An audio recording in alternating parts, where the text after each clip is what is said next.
A'udzu billahi minasyaitonir rajim. Bismillahirrahmanirrahim. Alhamdulillahirabbil alamin. Wassalatu wassalamu ala asyrafil anbiya wal mursalin wa ala alihi wa ashabihi ajma'in. Allahumma salli wa sallim ala sayyidina Muhammad wa ala alihi wa ashabihi wa man tabi'ahum bi ihsanin ila yaumiddin. Rabbi shrah li sadri wa yassir li amri wahlul 'uqdatam min lisani yafqahu qawli. Qalu subhanaka la ilma lana illa ma 'allamtana innaka antal alimul hakim. Alhamdulillah, yang saya hormati Tuan Pengerusi, yang saya hormati Tuan Imam, Tuan Bilal, tuan-tuan guru, muslimin, muslimat, tak ada, yang dirahmati Allah. Alhamdulillah, syukur kepada Allah Subhanahu wa ta'ala, pada malam ini dapat kita berkumpul sama-sama, kita solat berjemaah, sama-sama kita duduk dalam majlis ilmu, kita niat iktikaf di dalam rumah Allah. Alhamdulillah, Allah kurniakan kepada kita nikmat, dan nikmat yang paling besar, nikmat iman dan juga nikmat Islam. Tuan-tuan yang dirahmati Allah, InsyaAllah hari ini kita sambung kitab Riyadhus Salihin Imam An-Nawawi rahimahullahu ta'ala. Dan hari ini kita sambung pada bab anjuran mengingati kematian. Anjuran mengingati kematian, seperti mana yang disebut dalam satu hadis Nabi SAW. Nabi berpesan kepada kita, Nabi kata, aksiru zikra hazimil lazat. Hendaklah kamu memperbanyakkan ingat akan pemutus kelazatan. Banyak ingat pemutus kelazatan. Apakah itu pemutus kelazatan? Iaitu kematian. Bila kita mati, maka terputuslah segala nikmat yang ada di muka bumi ni. Sebab itu Nabi sebut dalam hadis itu pemutus kelazatan, iaitu kematian. Jadi tuan-tuan yang dirahmati Allah, hendaklah kita memperbanyakkan ingat mati, kerana Imam Al-Qurtubi, beliau pernah berkata, siapa yang banyak ingat akan kematian, dia akan dimuliakan dengan 3 perkara. Kata Imam Al-Qurtubi, siapa yang banyak ingat mati, dia akan dimuliakan dengan 3 benda. Yang pertama, bila dia selalu ingat mati, dia akan segera untuk bertaubat. Kata Imam Qurtubi, bila dia sentiasa ingat kematian, dia akan segera untuk bertaubat kepada Allah. Itu yang pertama. Yang kedua, bila dia sentiasa ingat akan mati, dia akan rajin untuk beribadah. Yang ini dimuliakan. Sebab tu Imam Qurtubi sebut dia dimuliakan. Bila kita rajin beribadah, ini adalah satu kemuliaan yang Allah bagi pada kita. Sebab tu kita kena sentiasa ingat akan kematian, sentiasa akan rajin beribadah, dan segera untuk bertaubat kepada Allah. Dan kata beliau lagi, Imam Al-Qurtubi kata, jika kita sentiasa ingat akan kematian, apa yang kita dapat? Kita akan sentiasa merasakan cukup dengan nikmat Allah. Kita takkan rasa itu tak cukup, ini tak kena, itu tak kena. Kita akan rasa sentiasa bersyukur kepada Allah. 3 ni, kata Imam Al-Qurtubi, bila selalu ingat mati, dia akan dimuliakan dengan 3. Banyak bertaubat, rajin beribadah, dan sentiasa merasa cukup. 3 perkara. Sebab tu Nabi SAW menganjurkan kepada kita untuk banyak mengingati kematian. Tuan-tuan yang dirahmati Allah, kita sambung pada hadis yang yang menyatakan tentang larangan mengharapkan kematian. Minggu lepas saya berhenti pada satu hadis yang menceritakan tentang larangan Nabi untuk kita meminta kematian. Larangan itu bersifat makruh.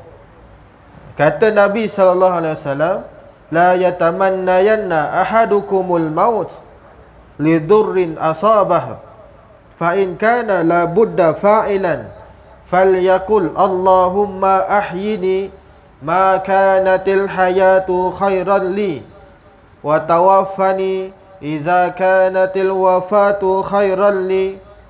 Rasulullah SAW bersabda, janganlah sama sekali seseorang daripada kalangan kamu mengharapkan kematian.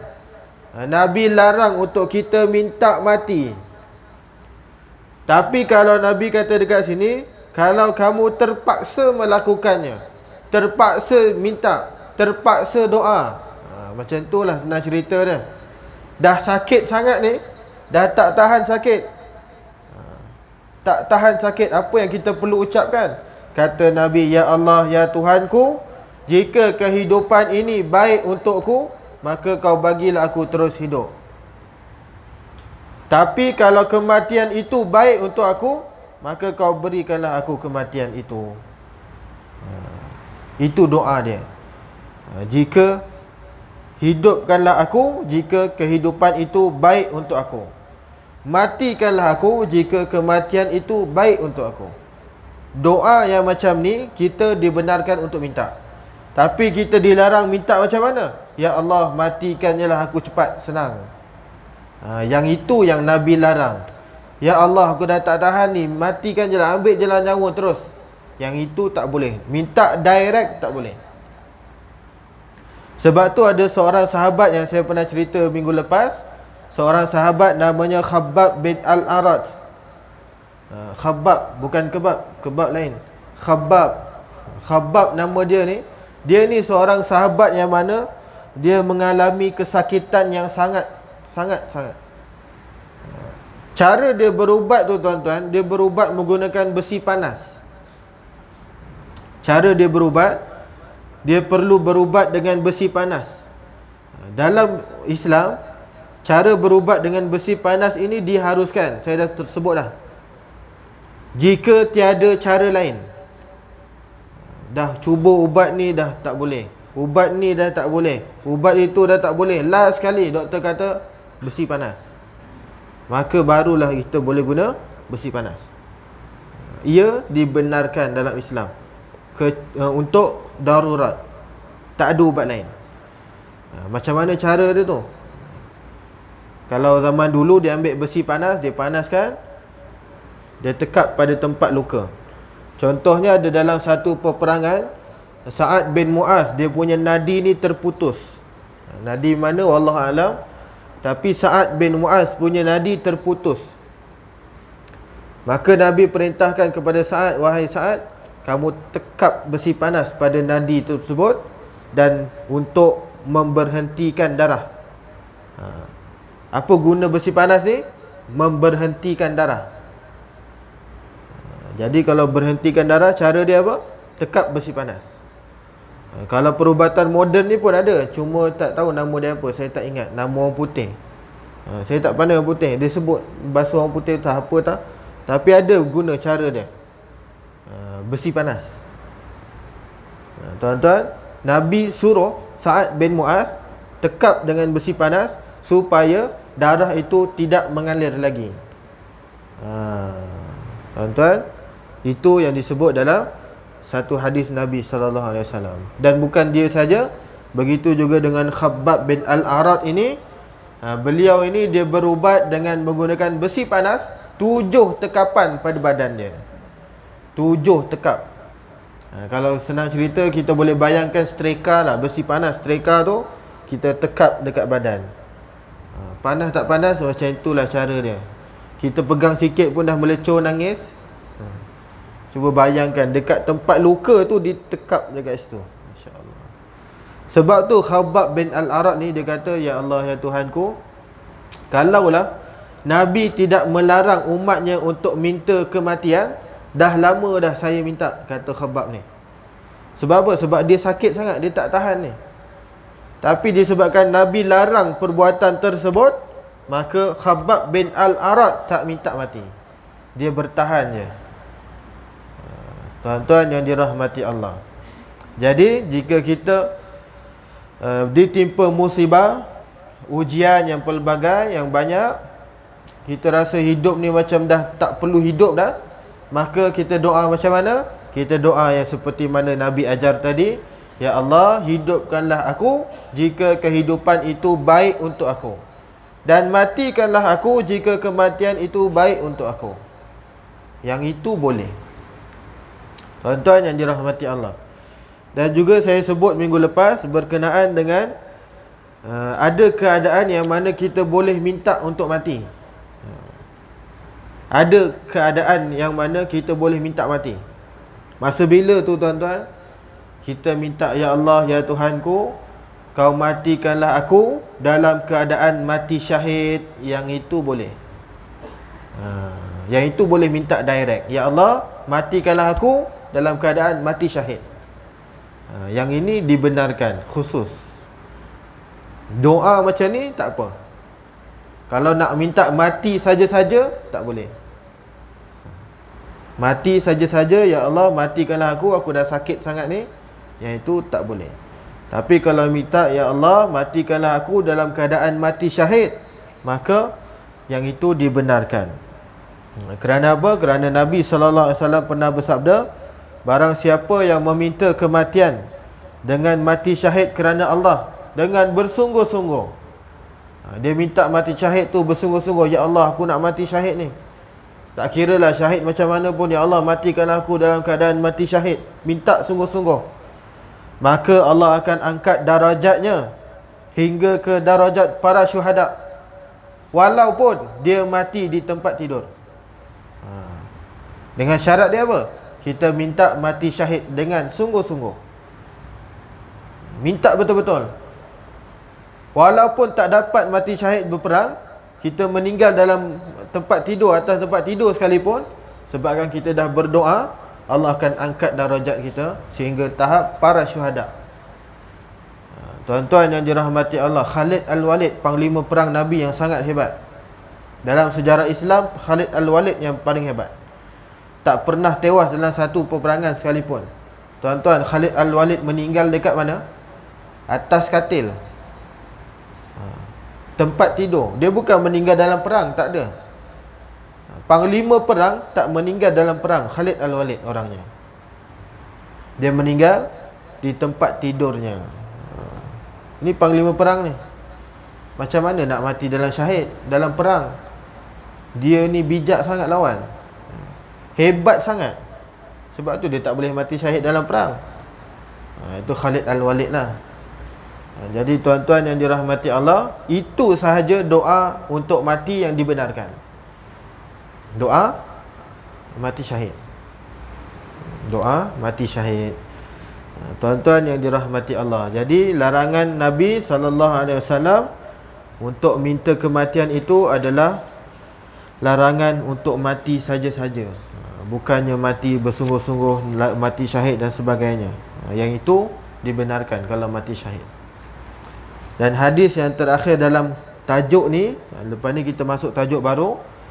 Hadis yang terakhir, Ibnu Mas'ud radhiyallahu taala anhu, beliau berkata, khattan Nabiyyu sallallahu alaihi wasallam khattan murabba'an wa khatta khattan fil wasati kharijan minhu wa khatta khutatan sigharan ila hadha alladhi fil wasati min janibi alladhi fil wasat faqala hadha al insan wa hadha ajaluhu muhitan bihi aw qad ahata bihi wa hadha alladhi huwa kharijun amaluhu wa hadhihi al khutatu sighar al a'rad fa in akhta'ahu hadha nahashahu hadha wa in akhta'ahu hadha nahashahu hadha. Maksudnya, kata Nabi SAW, beliau pernah memberitahu kepada sahabat-sahabatnya tentang keadaan manusia, yang mana manusia ni panjang angan-angannya. Hadis ni nak cerita, Bukan Nabi larang manusia ni panjang angan-angan, tak. Tapi Nabi nak sebut dalam hadis ni, manusia ni punya perangai memang suka panjang angan-angan. Memang macam itulah manusia. Memang manusia ni suka angan-angan terlebih, berangan. Nabi nak cerita dalam hadis ni, hadzal insan, sebab tu Nabi sebut itulah manusia. Memang manusia begitu. Bagaimana cara Nabi ajar? Nabi ajar hadis ni dengan lukisan. Nabi ajar pendidikan seni. Hadis ni Nabi ajar pendidikan seni. Tuan-tuan yang dirahmati Allah, bagaimana Nabi lukis? Dalam hadis ni Nabi sebut Nabi dia lukis 4 segi. 4 segi. Mana bentuk 4 segi? Ini contoh 4 segi. 4 segi Nabi lukis. Nabi tunjuk sahabat ni 4 segi. Kemudian Nabi lukis satu garisan lurus, panjang dan terlebih sini. Macam ni jadi dia. Lebih kurang lah. Kalau tuan-tuan nampak bayang, nampak lah. Dia lukis 4 segi, kemudian lurus tengah ni, garisan tu terlebih keluar. Macam tu. Kemudian Nabi lukis garisan lurus kecil macam ni. Dia lurus kat sini. Tengah dalam kotak ni Nabi lukis garisan lurus kecil-kecil. Nabi dah lukis lurus keluar, Nabi lukis pula kat sini kecil-kecil. Maka Nabi terangkanlah lukisan itu. Nabi kata apa? Yang kotak ni Nabi sebut itu adalah ajal manusia. Yang kotak ni adalah hayat ataupun ajal manusia seseorang itu. Yang panjang terkeluar ni Nabi sebut itulah angan-angan dia. Garisan panjang dan terkeluar, terlebih sikit. Nabi sebut itulah angan-angan manusia, cita-cita dia. Manakala yang garisan pendek, yang kecil-kecil di dalam kotak itu adalah ujian dan dugaan untuk dia. Tengok Nabi lukis. Nabi ajar hadis guna pendidikan seni. Jangan main-main. Tuan-tuan, nak cerita apa? Nabi sebut yang garisan panjang itu terkeluar daripada kotak 4 segi ni, nak kata manusia ni dia punya angan-angan memang selalu terlebih. Sedangkan ajal dia umur 60, tapi dia punya berangan umur 100. Macam itulah. Dia punya cita-cita umur 90 nanti aku nak ada cicit 20 orang. Umur 100 nanti aku nak buat rumah lagi sebiji. Padahal umur dia 70 je. Dia tak tahu. Tapi angan-angan dia tu panjang sangat. Sampai terlebih terkeluar kotak tu. Tuan-tuan yang dirahmati Allah, itu Nabi nak bagi tahu apa? Jangan suka berangan sangat. Ingat sikit mati. Macam itulah senang cerita dia. Sebab dalam tajuk mengingati mati, jadi Nabi nak bagi pesan, ingat pada kematian. Banyakkan ingat mati, supaya kita tak banyak berangan. Daripada banyak berangan, lebih baik banyak ingat mati. Yang itu lagi bagus. Tuan-tuan yang dirahmati Allah, Nabi dah bagi hint, Nabi dah bagi clue. Manusia memang macam tu. Dia punya angan-angan mesti lebih punya. Umur dia 60 je, tapi dia punya berangan sampai 100 tahun. Tapi disebabkan kelemahan manusia ni, memang kita tak tahu. Manusia ni kita tak tahu bila kita nak mati. Sebab itulah kita ni ikut sangat angan-angan itu. Seronok duk berangan, oh tahun depan aku nak buat apa Tahun depan, tahun ni pun belum tentu lagi hidup dia. Belum tahun ni, besok pun belum tentu ni. Kita pun tak tahu besok ni macam mana. Tuan-tuan yang dirahmati Allah, Nabi nak bagi pesanan, motivasi dekat sini. Banyakkan ingat mati dan kurangkan sikit berangan itu. Bukan tak boleh, boleh, tapi jangan lebih-lebih. Nak jadi orang kaya boleh, tapi stop. Mimpi aku nak jadi orang kaya lah nanti. Dan lama sikit berangan, tak lama lagi mati juga aku. Macam tu. Tutup terus angan-angan tu. Aku nak beli kereta lah kejap lagi. Tahun depan nak beli kereta besar. sekat angan-angan tu, besok mati kot, macam tu. Tutup terus angan-angan tu, biar dia tersangkut dekat situ.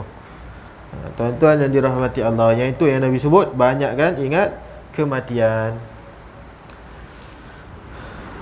Tajuk seterusnya yang sepatutnya hari ini yang saya akan baca, iaitu berkenaan dengan mendoakan mayat, bersedekah atas nama si mati dan memuji-muji si mati. Apakah hukum kita doakan mayat, kita sedekah atas nama dia? Contoh, atuk dia dah meninggal, kita sedekahkan satu harta, ini kita wakafkan atas nama dia. Sedekah atas nama si mati, apa hukumnya? Dan kita terlalu memuji-muji si mati, apa hukum dia? Kita terlalu puji-puji, terlalu agungkan dia, angkat-angkat dia sangat. Nanti kita akan bincang dalam hadis-hadis yang disebutkan oleh Imam An-Nawawi. Allah Subhanahu wa taala berfirman dalam surah Al-Hasyr ayat 10, "Wallazina ja'u min ba'dihim yaquluna rabbana ighfir lana wa li ikhwanina allazina sabaquna bil iman wa la taj'al fi qulubina ghillan lil ladzina amanu rabbana innaka ra'ufur rahim." Dan orang-orang yang datang sesudah mereka, yakni Muhajirin dan Ansar, berdoa. Yang ini Nabi nak sebut, waktu itu orang-orang Muhajirin dan Ansar, mereka berdoa, "Ya Allah, ya Tuhan kami, berilah keampunan kepada kami dan saudara-saudara kami yang telah beriman lebih dahulu daripada kami." Maksudnya apa? Muhajirin dan Ansar ini mereka berdoa untuk orang yang terdahulu, orang yang dah meninggal. Ayat ni nak cerita tentang itu. Orang yang masih hidup mendoakan orang yang telah meninggal. Kemudian dia sambung doanya, "Janganlah engkau jadikan perasaan hasad di dalam hati kami terhadap orang-orang yang beriman. Wahai Tuhan kami, sesungguhnya engkau maha belas kasihan lagi maha penyayang." Doa daripada orang waktu itu, Muhajirin dan Ansar, terhadap orang yang dah meninggal dunia, yang terdahulu daripada mereka waktu itu. Jadi disebut dalam hadis seterusnya daripada Aisyah radhiyallahu taala anha, anna rajulan qala lin nabiy sallallahu alaihi wasallam, inna ummi iftulitat nafsuha wa uraha law takallamat tasaddaqat fahal laha ajrun in tasaddaqtu anha? Qala na'am. Kata Aisyah, seorang lelaki datang jumpa dengan Nabi sallallahu alaihi wasallam. Lelaki ni kata, "Ya Rasulullah, sesungguhnya ibu saya telah mati secara mengejut. Dia tak sempat nak tulis wasiat. Ibu saya mati tak sempat tulis wasiat, dia dah meninggal. Pada pendapat saya," kata lelaki ni, "jika dia sempat berbicara sebelum meninggal dunia, tentu dia akan bersedekah." Kata lelaki ni, kalau dia sempat bercakap dulu, mesti dia sempat berwasiat untuk saya sedekahkan harta dia. Tapi dia tak sempat bercakap waktu itu. Maka lelaki ni tanya, "Ya Rasulullah, adakah dia, ibu dia ni, mendapat pahala jika saya bersedekah untuk pihaknya?" "Ya Rasulullah, kalau saya sedekah dan letak nama mak saya, saya sedekahkan sekian, ini bagi pihak ibu saya, RM1,000 contoh. Adakah ibu saya mendapat pahala?" kata lelaki ni. Maka kata Nabi SAW, "Na'am, ya. Ibu itu akan dapat pahala." Hadis ini riwayat Imam Al-Bukhari dan Imam Muslim. Juga ada seorang sahabat namanya Sa'ad bin Ubadah. Dia pun tanya soalan yang sama. "Ibu saya dah meninggal, boleh tak saya sedekah atas nama dia?" Kata Sa'ad bin Ubadah. Maka Nabi kata, "Boleh wahai Sa'ad." Maka Sa'ad pun kata, "Ya Rasulullah, saya mewakafkan satu dusun buah atas nama ibu saya." Dia bagi terus, dia ada satu dusun kebun buah. Dia kata, "Saya wakafkan satu kebun ni, dan wakaf itu atas nama ibu saya." Kata Sa'ad bin Ubadah. Tuan-tuan, ini nak menunjukkan apa? Keharusan kita sedekah atas nama ibu kita. Dia dah meninggal, kemudian kita sedekah bagi pihak dia. Tuan-tuan yang dirahmati Allah, dekat sini ada beberapa perbincangan yang boleh kita huraikan.